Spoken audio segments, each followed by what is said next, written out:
Hello friends, Punjab national bank तरफ बहुत बड़ खुशी समय आनी देछि। तो फ्रेंड देखंतु पंजाब नेशनल बैंक तरफ अप्रेंटिस पोस्ट आसी। अप्रेंटिस पोस्ट रहउछि आपनकर गोटे वर्षर अप्रेंटिस रहिबो, 1 ईयर रो अप्रेंटिस रहिबो। ए जो 1 ईयर रो अप्रेंटिस रहिबो एथिरे आपनकर स्टाइपेंड मध्ये मिलिबो। आपनकर बैंक रिक्रुटमेंट पय आपनको एथिरे ट्रेनिंग दिया जिवो। ट्रेनिंग देला परे आपनकर एथिरे बैंक पय आपण माने क्वालिफाई हेबे। बैंक रे को बैंक रे आपण माने ए जो पंजाब नेशनल बैंक रे आपण माने जॉब पाई परिबे। ए जो जॉब पाया पय आपनको अप्रेंटिस करिया पय पड़िबो। एथिरे अप्रेंटिस करिया पय को माने अप्लाई करि परिबे, केतो डिग्री रहिबा दरकार, केतोटी आपनकर सिलेक्शन प्रोसेस रहउछि से डिटेल्स जानिबे। आपनकर टोटल सीट जो देखिबा अप्रेंटिस रो टोटल सीट जो देखिबा आपनकर टोटल सीट रहउछि आपनकर 2700। ए जो 2700 टी सीट रहउछि, ए 2700 सीट टे आपनकर अप्रेंटिस सीट रहउछि। एथिरे जदि फॉर्म अप्लाई डेट जो देखिबा आपनकर फॉर्म अप्लाई डेट रहउछि 30/6/2024 रे आपनकर अप्लाई डेट रहउछि। जेतु वीडियो बहुत लेट रहउछि मोर, तो आपनकर जेतेबेले आपनकर 14/7/2024 सुधा आपनकर एथिरे लास्ट डेट रहउछि। तो आपनकर जेते भी जल्दी होउछि आपण माने फॉर्म टिको अप्लाई कर दियंतु। एथिरे एग्जाम टी जो देखबा 28/7/2024 रे आपनकर एग्जाम टी रहिबो। ओके, तो आपण माने बहुत जल्दी एटा एग्जामिनेशन होबो। तो आपण माने अप्रेंटिस रहिबो। तो आपण अप्रेंटिस रे गोटे वर्ष ट्रेनिंग नेबे, तापर आपनकर जोटा कि सिलेक्शन पाइबे। ए जो आपनकर एग्जामिनेशन टी रहउछि, एग्जामिनेशन टी आपनकर को सब्जेक्ट रहबो जानतु। देखंतु ए जो सिलेक्शन पोस्ट होछि रिटेन टेस्ट जोटा कि क्वालिफाई हे कि आपण माने जो अप्रेंटिस रे जाई पारबे बा जॉइनिंग हे पारबे। एथिरे सिलेक्शन प्रोसेस कोन रहउछि ना आपनकर एथिरे 28/7/2024 रे आपनकर सिलेक्शन प्रोसेस रहबो। ए जो सिलेक्शन प्रोसेस टी आपनकर सॉरी आपनकर इंग्लिश आ हिंदी रे आपनकर जोटा कि क्वेश्चन आसीबो। तेथिरे टाइम रहबो 1 घंटा रहइबो, टाइम रहइबो 60 मिनिट टाइम रहइबो। तो एथिरे आपनकर 100 टी क्वेश्चन 100 मार्क का रहइबो। 100 मार्क रे क्वेश्चन आंसर आसीबो। तो आपनकर general English general financial awareness रे 25 T question 25 mark, general English रे रहइबो 25 टी क्वेश्चन 25 मार्क। गोटे क्वेश्चन पे गोटे मार्क रहइबो। क्वांटिटेटिव एप्टीट्यूड बा रीजनिंग एप्टीट्यूड रे 25 टी क्वेश्चन 25 मार्क। ता सहित आपण कंप्यूटर नॉलेज रे नियाती मागिछि, कंप्यूटर नॉलेज आपनकर 25 टी क्वेश्चन 25 मार्क रे क्वेश्चन आसीबो। तो सिलेक्शन प्रोसेस आपण माने डिटेल भाबरे जानि पारले आपनकर सिलेक्शन प्रोसेस आपनकर 60 टी क्वेश्चन 60 मिनिट टाइम रहइबो। तो आपण माने सेही टाइम भितरे आपण माने क्वालिफाई करिया पय पड़िबो। ओके, देखुछथि आपनकर कैंडिडेट रिक्वेस्ट अप्लाई जोटा कि फॉर्म अप्लाई करिवे। एथिरे ए जो फॉर्म अप्लाई करिया पय लिंक टी मु वीडियो रो डिस्क्रिप्शन रे दे देबे, सेथिरे जाय कि आपण माने अप्लाई करि पारिबे। तो आपनकर ट्रेनिंग सीट जो देखिबा आपनकर एटा मु ओडिसा पिला मैं बेसी फोकस करूची। तो ओडिसा पिला किबळे भाबरे केमिति पाइबे, रिक्रुटमेंट पाइबे, को जगह रे अप्लाई कले केमिति अप्लाई कले, केतोटे सीट रहउची ओडिसा रे।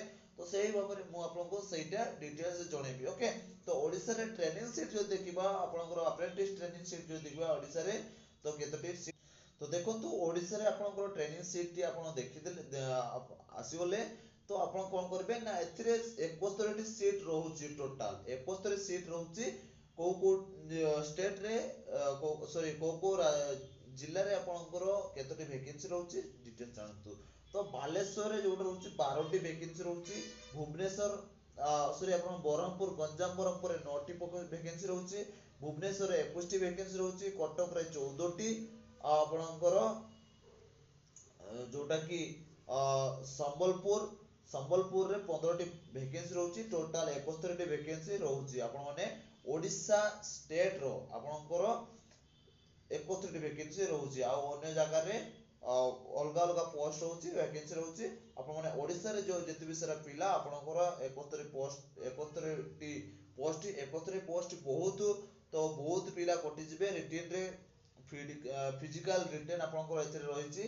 तो देखंतु आपनकर एथिरे नेशनलिटी आपनकर टोटल वैकेंसी आपनकर रहउची 2700 पोस्ट रहउची। 2700 पोस्ट टोटल रहउची। ओके,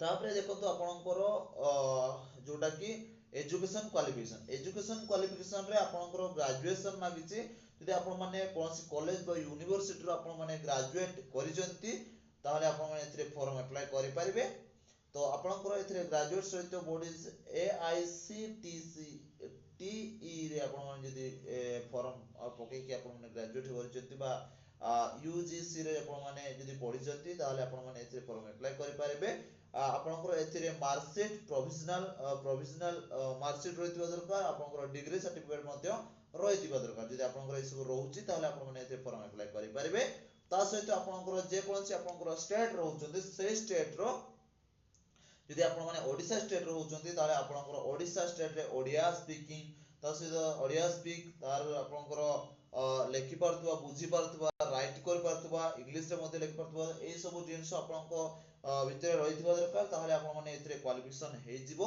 तो आपण माने एथिरे फॉर्म अप्लाई करि परिबे आ आपण माने निहाती भाबरे जॉब टी पाई परिबे ओके देन देखंतु आपनकर फिजिकल फिटनेस बा मेडिकल फिटनेस आपनकर अप्रेंटिस फीस जोटा करिवे फिजिकल फीस आपनकर चेक करजिवो तापर आपनकर ए जो टाइम ड्यूरेशन जो होची आपनकर जेहेतु एटा आपनकर अप्रेंटिस टा केते वर्ष रहिबो ना कोन रहिबो से गुटे वर्ष भितर आपनकर कोन रहिबो टोटल ड्यूरेशन आपनकर 1 ईयर रहिबो ता सहित आपनकर गोटे 1 ईयर रे आपनकर ट्रेनिंग रहिबो ए जो 2 वर्ष आपनकर 2 वीक आपनकर बेसिक ट्रेनिंग रहिबो 2 वीक आपनकर बेसिक ट्रेनिंग रहिबो तापर आपनकर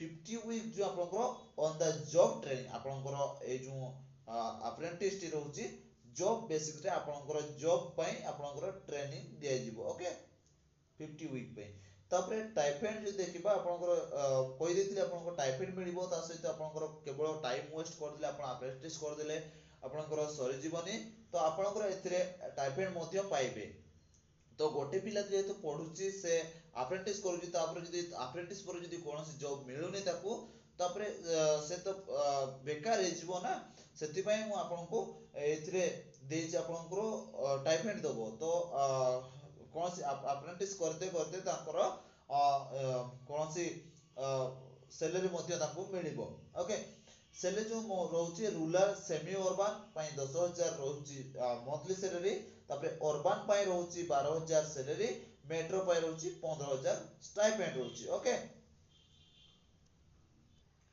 तापर देखो तो ए जो रजिस्ट्रेशन एप्लीकेशन इंफॉर्मेशन टी आपण माने ए वेबसाइट रे आपण माने www.pnb.india.in रे आपण माने ऑफिशियल वेबसाइट रे जाई कि चेक करि देबे तो आपनकर रजिस्ट्रेशन किबोले रजिस्ट्रेशन करिवे से वीडियो जदी रिक्वेस्ट करिवे से वीडियो पोस्ट कर देबी तो तापर देखो तो आपनकर कोन डॉक्यूमेंट लागिवो एथिरे डॉक्यूमेंट गुडी को लाउची आपनकर प्रथम जते फॉर्म अप्लाई करछन्ते सेथिरे आपनकर डॉक्यूमेंट लागिवो Aadhaar card valid personal email ID रहितबा दरकार मोबाइल नंबर रहितबा दरकार पर्सनल तापरे पासपोर्ट साइज फोटो आपनकर जेपीजी साइज रे आपनकर रहिबो 1 एमबी रे तापरे क्वालिफिकेशन डिग्री क्वालिफिकेशन आपनकर रहितबा प्रोविजनल मार्कशीट बा प्रोविजनल सर्टिफिकेट आपनकर रहितबा दरकार तारे आपनकर फॉर्म टी रिसीव करिवे तापरे देखंतु एग्जामिनेशन जोटा कि आपन फॉर्म अप्लाई करिवे सेटा रे फॉर्म अप्लाई समय रे आपनकर केते दबाको पड़िबो तो आपनकर पीओडब्ल्यू कैंडिडेट मानको पई 400 टका दबाको पड़िबो एथरे 18% जीएसटी रहइबो तो 472 पैसा आपनकर दबाको पड़िबो तापर आपण फीमेल पई फीमेल एससी एसटी पई आपनकर 600 टका दबाको पड़िबो जीएसटी 18% 708 टका आपनको दबाको पड़िबो ओके फॉर्म अप्लाई समय रे जोटा कि एग्जीबिशन चार्ज रहउची ओके जनरल ओबीसी पई 800 टका आउ जीएसटी लागि कि आपनकर 944 टका दे कि आपन माने फॉर्म टी को सबमिट करि परिबे ओके देखो तो तापर आपनकर फाइनल एग्जामिनेशन टी रहउची फाइनल सिलेक्शन टी कोन छै डॉक्यूमेंट वेरिफिकेशन डॉक्यूमेंट एलिजिबिलिटी आ क्वालिफिकेशन रिटन टेस्ट ए सब देखिला परे आपनकर फाइनल सिलेक्शन होबो तापर आपनकर मेडिकल मध्ये टेस्ट होबो मेडिकल टेस्ट रहिला परे आपनकर सब किछि सर्टिफिकेट मिलबो तापर आपन माने जॉब पई रेडी हे जिबे ओके तो ये थिला आपण मन पय छोटिया इंफॉर्मेशन बा अपडेट आ जदी कोनोसी भी डाउट रहिते ताले आपण माने कमेंट बॉक्स रे कमेंट करि कि जणे पारिबे तो जदी वीडियो टी भल लागतो वीडियो को लाइक करिवे सांगसाथी मानन सहित निहति भाबरे शेयर करबे जो माने डिग्री करथिबे आ बैंक रे रिक्रूटमेंट पाया पय चेष्टा करूथिबे तो भिडियोटी निहाती भाबरे डेफिनेटली शेयर करबे 10टी जदि शेयर करबे आपण मानकर जॉब निहाती लागि जिवो। तो फ्रेंड्स वीडियो को एटी शेष करछु नेक्स्ट वीडियो देखाबा। जय हिंद जय जगन्नाथ।